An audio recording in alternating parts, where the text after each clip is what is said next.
let's talk about gooning. Not gooning, but the word gooning, and more specifically, this creator's use of the word gooning.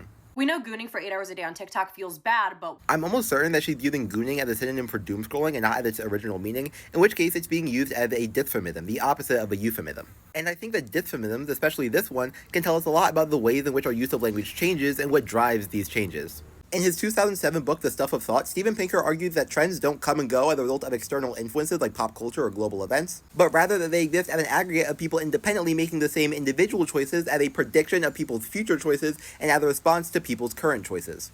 I'll get back to gooning in a second, but first I want to explain what Pinker means by this. The example he gives in the book is the fall of fedora wearing in the 1960s. Conventional wisdom about trend cycles would tell us that this was influenced by some other external event or other trend, like JFK not wearing a fedora at his inauguration, or the rise of men growing their hair out during the 60s.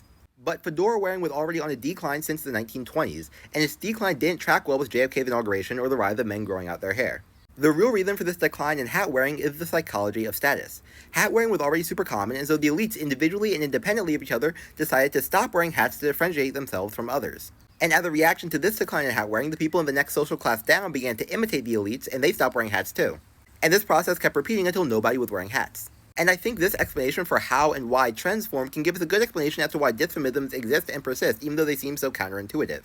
People tend to think that linguistic trends like using raw dog or gooning in non-sexual contexts come from social media trends or pop culture. But in reality, they come from the independently made choices of individual young people wanting to distinguish their speech from older people. Just like how the elites all independently of each other made the decision to stop wearing hats to distinguish themselves from people in lower social classes. These terms don't just have one genesis, and they didn't just arise from one singular catalyst, but rather they spring up organically and independently in separate groups as a response to the world around us. I can tell you just like anecdotally, I've seen and heard different people use the term gooning to mean to waste time like it's used in the original video.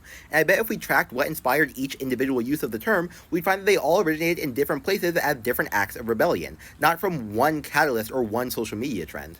I think what separates dysphemisms from the hat-wearing trend is that when the elites stopped wearing hats, everyone else followed because they wanted to imitate the elites. But when young people start using words like gooning and raw dog in non-sexual contexts, no one else has an incentive to follow them. No one inherently wants to speak like young people do. And so these terms stay isolated among young people until these young people become the old people or the elites that drive cultural change. At which point these terms become normalized if they continue using them, and that drives a sort of cultural change similar to the hat-wearing trend.